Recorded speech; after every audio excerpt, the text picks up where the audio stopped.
But I'm passionate and I'm really interested in it. And I think that's why it works. But then, I have all those things like, okay, I'm connected with these people. Like I'm listening, I'm observing, I'm a contributor to their world.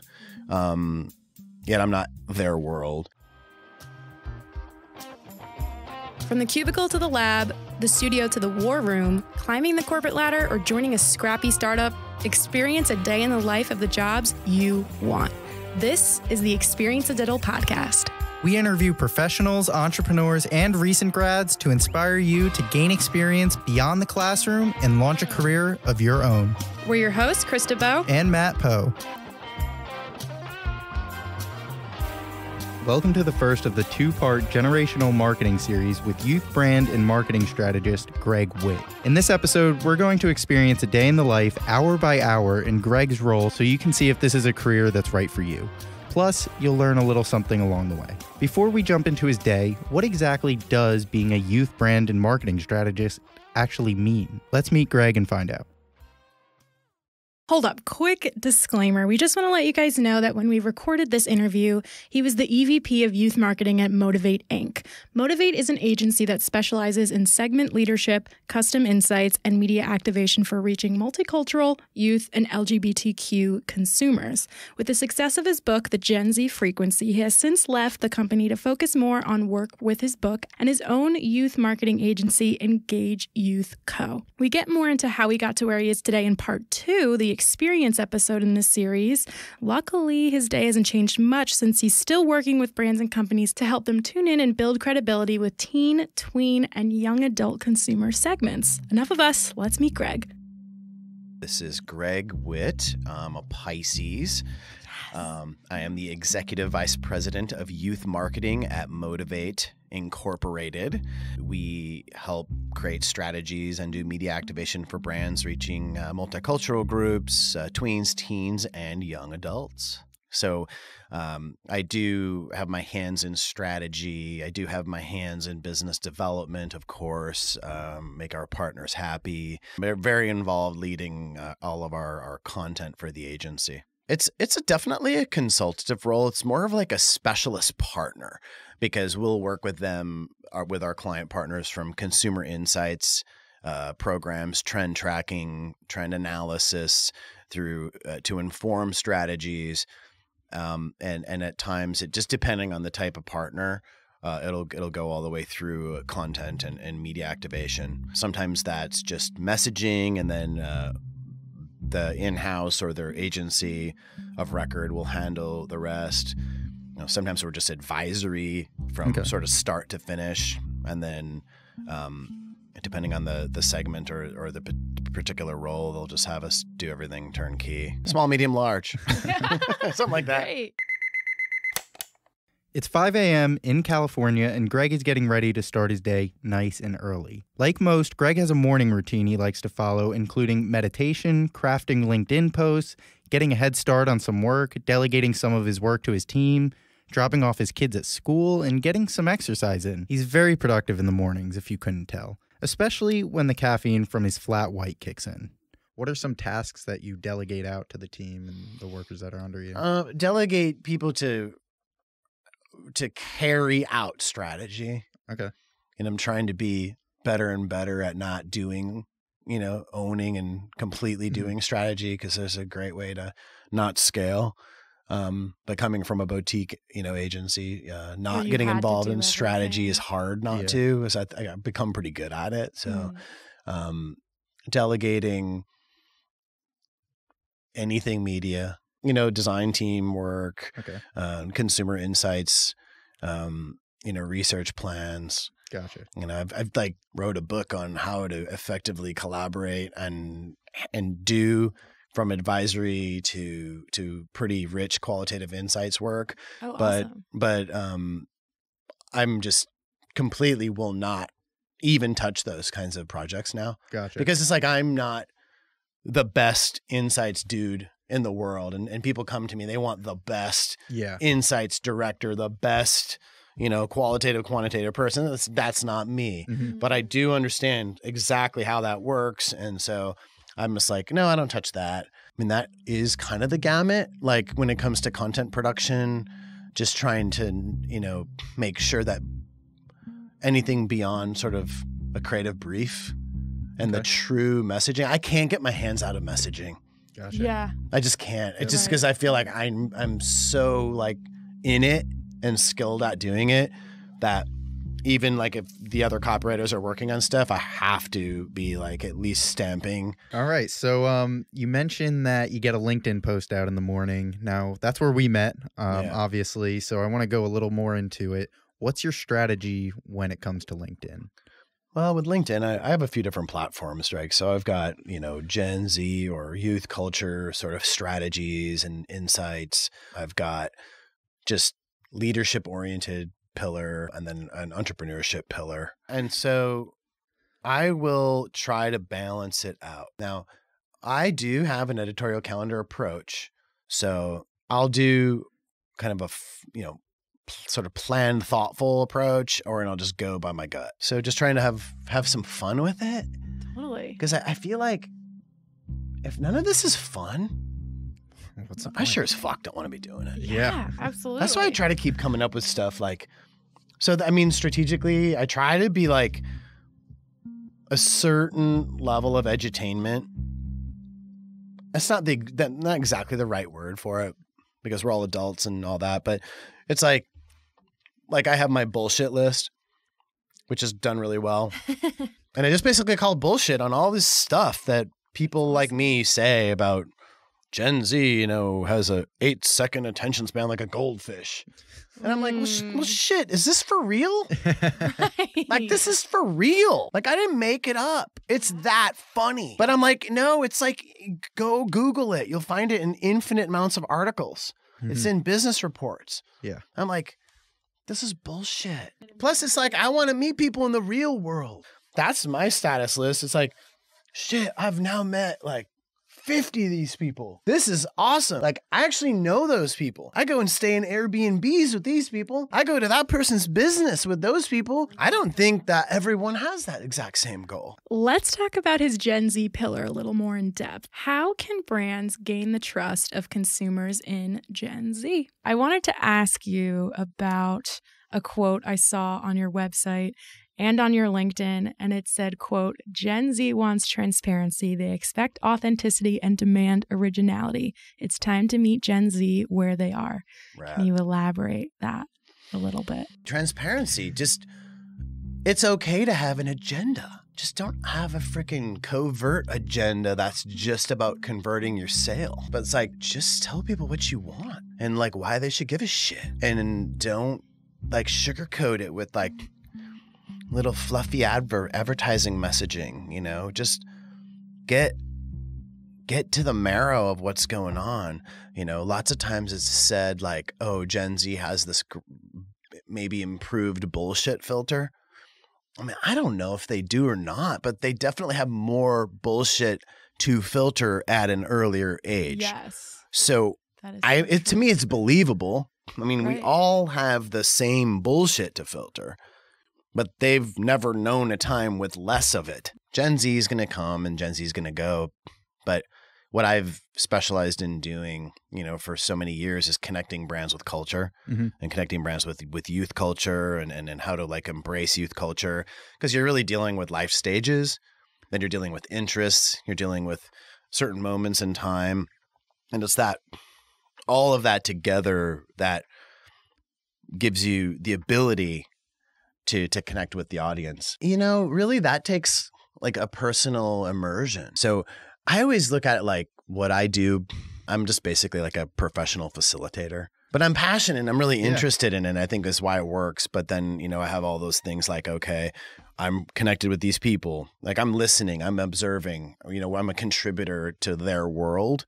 Yet I'm not their world. We have a joint venture with KidSay, so we do trend tracking in over 500 schools. We're working with 6,000 kids 6 to 7 times a year. Kids, I'd say from kids to teenagers, doing like quantifiable trend tracking. Okay. So then therefore I can stop and I can say, well, I feel like I've been immersed in youth culture in various ways, some of which we've discussed.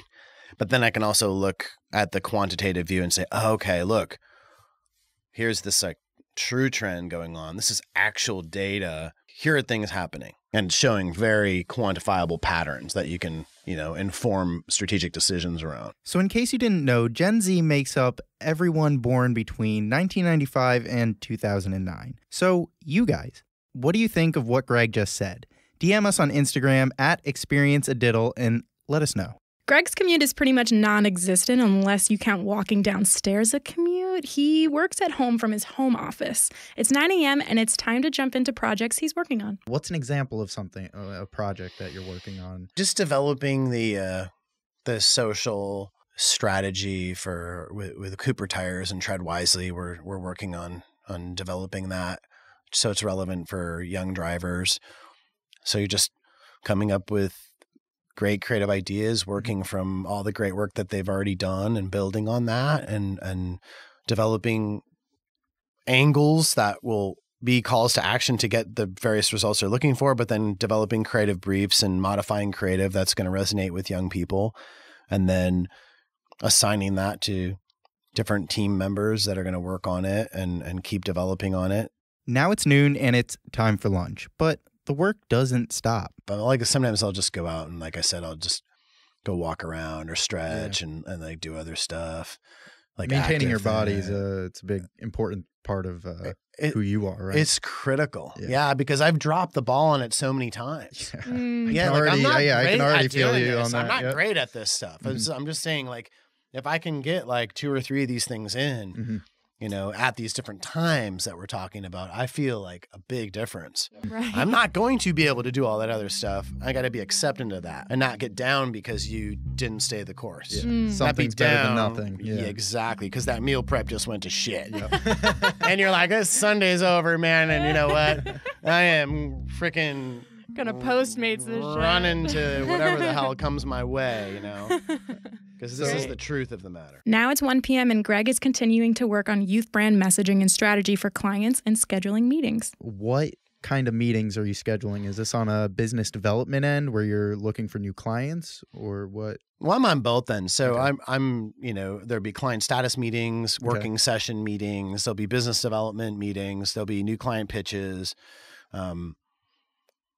If that has to happen in the first part of the morning, then I'll start shifting the deep work to that like 7 p.m.-ish after time. The danger of doing that, the brain is working a lot faster during the morning hours for me, but there's this other sense of just pure calm after like 7 or 8. So I just try not to burn that candle to the point of burnout, because you can get this real like calm time from 8, 9 to like 1 or 2 a.m. Then you have to, like I've learned the hard way, I have to readjust that morning. So I've been really careful about not doing that. Like I still do that, but even when I have to pull that kind of a night, I'm usually trying to do like 11 or 12 and not being like an idiot, and then trying to go like, okay, I'm getting up at 6.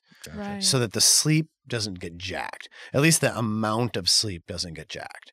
Because that's the big like crock of shit that people talk about. Like not like everyone's doing this, but a lot of people say, yeah, you have to do this like, 8 to 2 a.m. thing if you really want to be successful and all this. And like, but like not at the expense of not sleeping, because that's how people get sick. And that's bad advice. It's 3 p.m. and Gregg is picking up his kids from school.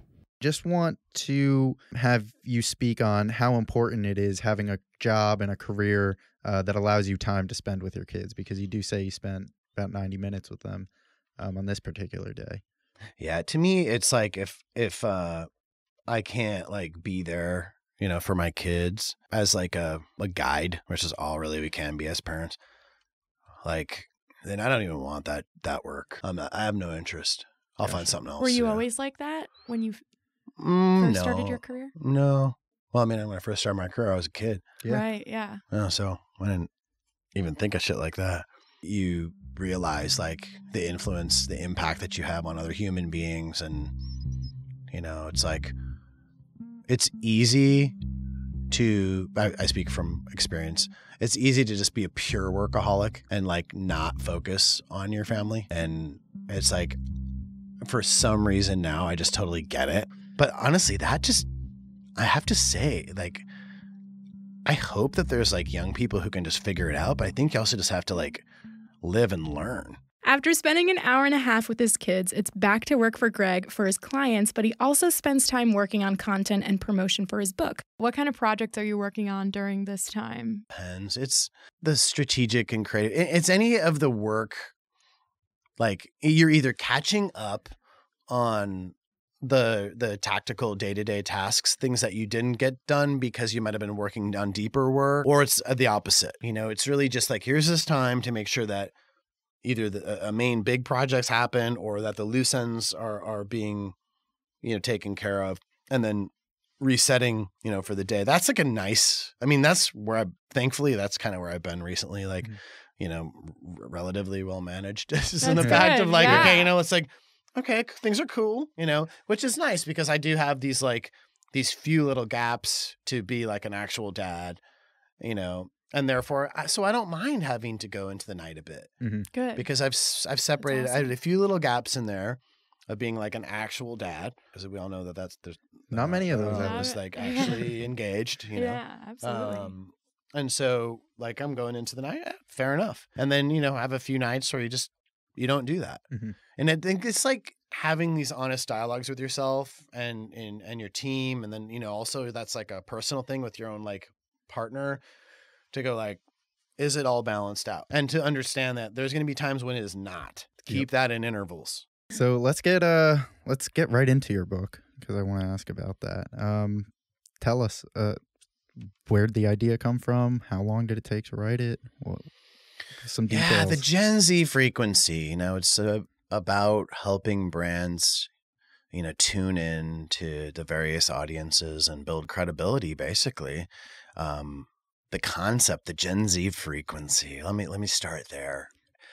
Just, I think this is not limited to youth culture. This is certainly not limited to Gen Z, but there's this reality that as brands or organizations, we have to get on the same page with our consumers. The frequency is really the overarching description of many different generational cultural subgroup voices that make up the Gen Z group of today. And that same philosophy can really be applied to any demographic. It's just that the lens of the book is focusing on youth. It's kind of really, there's some cool backstories with the book. We were originally, Derek Baird and I were originally asked to write a book just purely like on Gen Z, like who is this generation? You know, tell me the trends, tell me all about it. And we were given the long story short, you know, we were given the green light to do that book. I think the problem though, like if you look at like what's the problem and then like how are we solving it, there was not a book on how to specifically engage, well, many audiences, but there was not a like, hey, if you want to connect with youth culture, like, how do you do it? And I found out, let me tell you, by the time that I got to chapter 4, I realized, like, there's a reason why. Nobody fucking does it. Yeah. Or it's like, it's hard. I sat down and when we were really, you know, I led chapter 4. I basically, you know, did all of that. I had a copy editor helping me with that. And I had some you know, Susan helping me, like, just to craft my thoughts and organize me. And I was like, I get this is a feeling. And I was like, so many people connect with culture really well, very expertly. And I need to write about it. And I thought, oh, this is going to be so fun. This is easy. This is what we do. This is the sauce. Right. The sauce is like access, relationships, understanding sort of the unwritten rules or codes to connect with different cultures. And then how, you know, certain cultures are alienated by other cultures. And then where's their overlap and where's, you know, and how big do you go? Do you go mass? Do you not go mass? And I was like, I understand that. And when you put pen to paper, it's so difficult to describe how to like translate and so, that. Yeah, exactly. Sure. And so I had written the chapter and basically it sucked. It sucked ass. And it was like basically this rant about like these cultures and this cultures. And I was like, nobody cares. Right. It's not applicable to anyone who picks up this book. And I cried for a moment and burned that chapter and started over and I developed a framework. That's when I developed the Youth Culture Alignment Framework, which is basically a layer, a view, an approach to segmentation of looking at, you know, contextual realities, situational, what have you, interests, the cultural groups that people are part of, and what are their needs, right now, and not just limiting it to demographics, but nodding to demographics and knowing that demographics matter, and frankly, not even really touching generational marketing at all. It's just a tool. Yeah, so you can pull that thing out of your bag and you can go, I need to target 40-year-old professionals. All right, well, pull out the framework and get aligned, It's just that all of the examples and all of the frame of which it is in the Gen Z frequencies is targeting, Gen Z today is targeting that tween, teen, young adult audience, and which is, what we have a good time doing. And then I just want to close out. I want to highlight some of the activities that you are doing to actively promote your book. I would say there's strategy. The campaign, there hasn't really been a campaign. It's been more, here are these key things that we're going to do. But now that we're going to be launching value-added video content, so that there'll be shorter form content that everyone sees, and then there's going to be longer form content that comes out that you have to have bought the book. We're doing like a full video series, and it's almost like between 7 and 20-minute long content that bare minimum that'll be gated. And I know we're working out the mechanics on that, but yeah, that is a actual series, and it's more campaign oriented. The other, at first, it's really just been well, here's these stories from the book, and here's what's going on, and getting it out there, and just being it's, honestly, that's one of those challenges of what do you focus on? Do you work on yourself in this book, or do you work on your clients and do you work on the business? It's gonna, it's just starting. I'll tell you that much. That wraps up part 1 in the Generational Marketing series with youth brand and marketing strategist Gregg Witt. Be sure to grab a copy of his book, The Gen Z Frequency. Head over to the show notes page on experienceadiddle.com for the link. Next up, part 2, the experience episode. We take a trip down memory lane, starting with his global skateboarding brand, Good Times, to where he is today. Stay tuned. You can get to know us and our guests more by keeping up with us on social. Join our community on Instagram and LinkedIn at experienceadiddle. That's experienceaditl. Thanks for listening. To find the show notes with all relevant links and photos for this series, head over to experienceadiddle.com. That's experienceaditl.com. If you learned something in this episode, please take some time to help our mission by leaving a positive rating and review of the show. Each week, we bring you a new interview series with guests from different jobs and industries. In every series, we live a specific day in the life, hour by hour, experience the career journey, and have a discussion about what we learned. So, don't forget to subscribe.